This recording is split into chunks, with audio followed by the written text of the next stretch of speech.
Welcome to our channel. Enjoy the video. April 2014.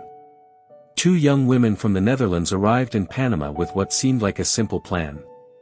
Kris Kremers, 21, and Lisanne Froon, 22, had come to the small mountain town of Boquete for an adventure. They wanted to experience Panama, improve their Spanish, meet new people, and spend time volunteering with local children. For Kris and Lisanne, this was supposed to be the kind of trip they would remember for the rest of their lives.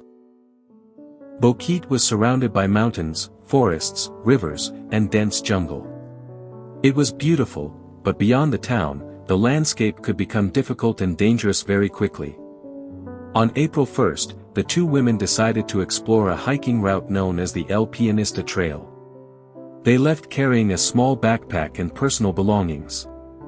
At some point during the hike, photographs were taken.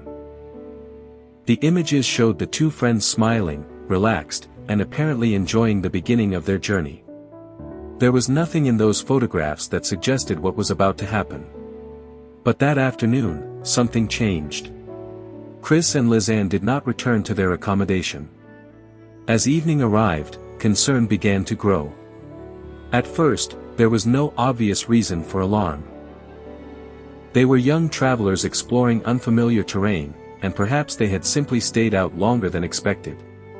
But as the hours passed, it became clear that something was wrong. The following day, people began searching for them. The trail was examined. The surrounding jungle was searched. Friends, authorities, and local volunteers became involved. And then investigators discovered something that would transform the case. The women's phones showed activity after they had disappeared. Emergency calls had been attempted.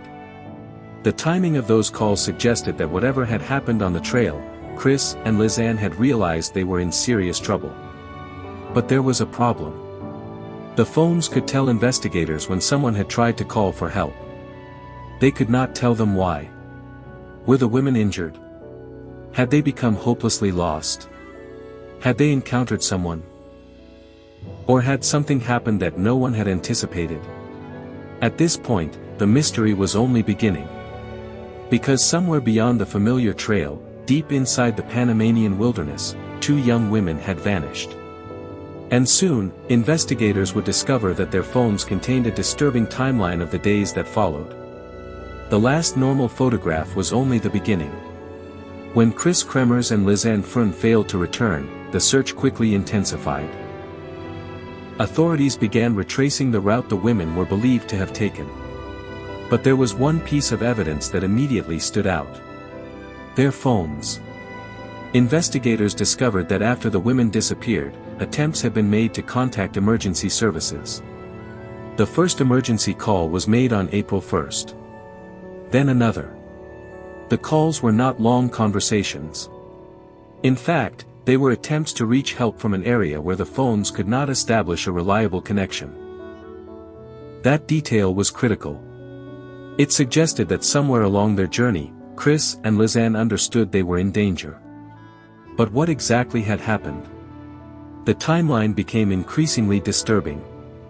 The phones continued to show activity over the following days. Sometimes one device was turned on. Sometimes the other. There were periods when the phones were inactive, followed by attempts to access them again. To investigators, these weren't simply electronic records. They were fragments of a story. A story being written by two missing women who could no longer speak for themselves.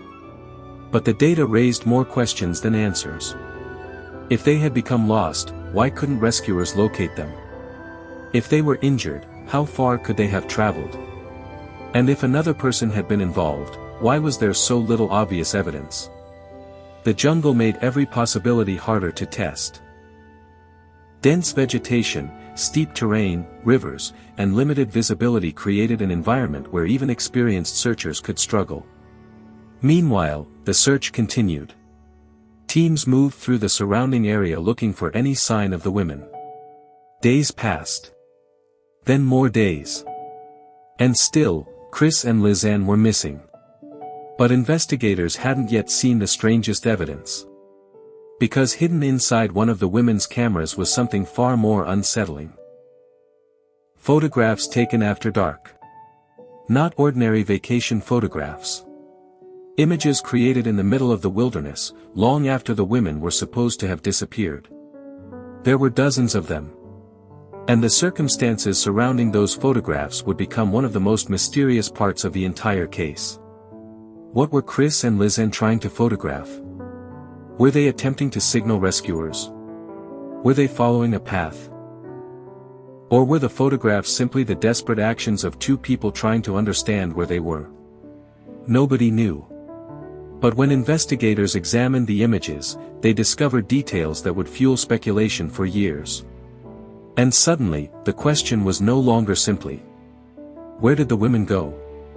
It became something much darker. What happened to them after the sun went down? The search for Kris Kremers and Lisanne Froon had already become a race against time. But then investigators discovered something extraordinary. The camera belonging to the women contained a series of photographs taken in the darkness. Not one or two.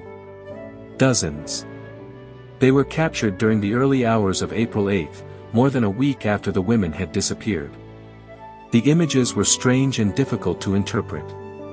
Some appeared to show rocks, branches, and vegetation. Others contained flashes of light illuminating small sections of the surrounding jungle. There was no clear explanation for why the photographs had been taken. Were Kris and Lisanne trying to see where they were going? Were they attempting to attract attention? Could the camera's flash have been used as a makeshift signal? Or were the photographs connected to something else entirely? The images offered no obvious answer. And because the jungle was almost completely dark, every photograph revealed only a tiny fragment of the environment. One image appeared to show a branch or structure. Another seemed to contain what some observers interpreted as a red or pink object. Other images were simply blackness interrupted by the camera's flash. Over time, these photographs became some of the most debated evidence in the case. Online investigators began examining them pixel by pixel. Theories multiplied. Some suggested the women were deliberately leaving visual clues. Others believed the photographs were simply desperate attempts to navigate or understand their surroundings. But there was another important detail. The photographs were taken days after the first emergency calls. That meant Kris and Lisanne had apparently survived for at least part of the period following their disappearance. Exactly how long they remained alive, however, remains uncertain. And that uncertainty is at the heart of the mystery. Because the camera could show investigators what the women saw. The phones could show when they were used. But neither could explain what was happening to them. Meanwhile, the search continued through increasingly difficult terrain. The area surrounding the trail was enormous. Steep slopes and waterways made movement difficult, while thick vegetation could hide objects only a few meters away. Then, months after the disappearance, the investigation took another disturbing turn. A backpack belonging to the women was found near a river. Inside were personal belongings, including phones and other items connected to the case. Eventually, human remains were also discovered in the surrounding region. The discoveries appeared to confirm that the women had died somewhere in the wilderness. But they did not provide a complete explanation of how they got there. And that created an even bigger mystery. If Kris and Lisanne had simply become lost, how did they travel so far from the original trail? If an accident had occurred, where exactly did it happen? And if another person was involved, where was the evidence? The jungle had given investigators fragments. A camera. A phone. A backpack. Human remains. But the most important piece was still missing. The complete timeline of their final days. And without it, one question remained impossible to answer. Were Kris and Lisanne victims of a tragic accident, or was something far more sinister hiding inside the jungle?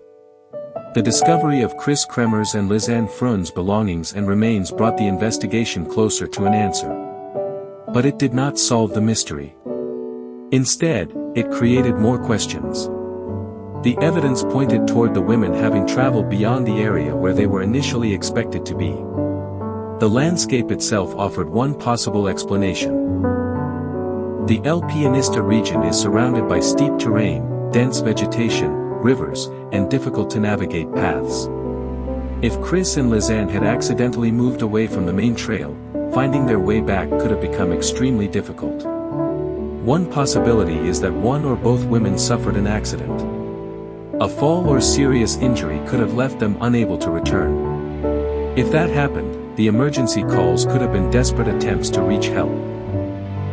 The later phone activity might then represent attempts to conserve battery while waiting for rescuers. It is a heartbreaking possibility. But it is not the only one.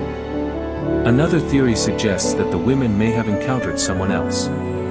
The unusual circumstances surrounding the case have led to years of speculation about criminal involvement. But speculation is not the same as evidence. No definitive proof has established exactly who, or what, caused their deaths.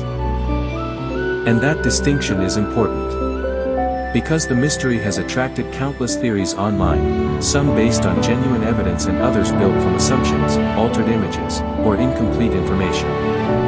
What investigators actually had was far more frustrating. They had fragments. The emergency calls. The phone activity. The photographs. The backpack. And eventually, human remains. But the evidence did not provide a simple, uninterrupted story of what happened between April 1st and the final days recorded by the devices. Even the nighttime photographs remain difficult to interpret with certainty.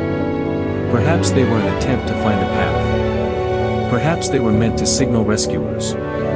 Perhaps they were connected to an immediate danger. Or perhaps there was another explanation that investigators never discovered. The truth is that we cannot know from the photographs alone. And that uncertainty is what has kept this case alive for more than a decade. Because the most haunting question isn't simply how Kris and Lisanne died. It is what happened between the moment they entered the trail and the moment their story disappeared into the jungle. Two young women went hiking expecting an adventure. Instead, they became the center of one of the world's most enduring disappearance mysteries. Their final photographs, phone records, and belongings became pieces of a puzzle that still has no universally accepted solution. And perhaps the most disturbing part is this. The jungle did not give investigators a complete story. It only gave them enough evidence to know that something terrible happened. But not enough to know exactly what. Thank you for watching. If you enjoyed this video, please like, share, and subscribe to support the channel. Don't forget to hit the notification bell so you never miss our next video. See you in the next one.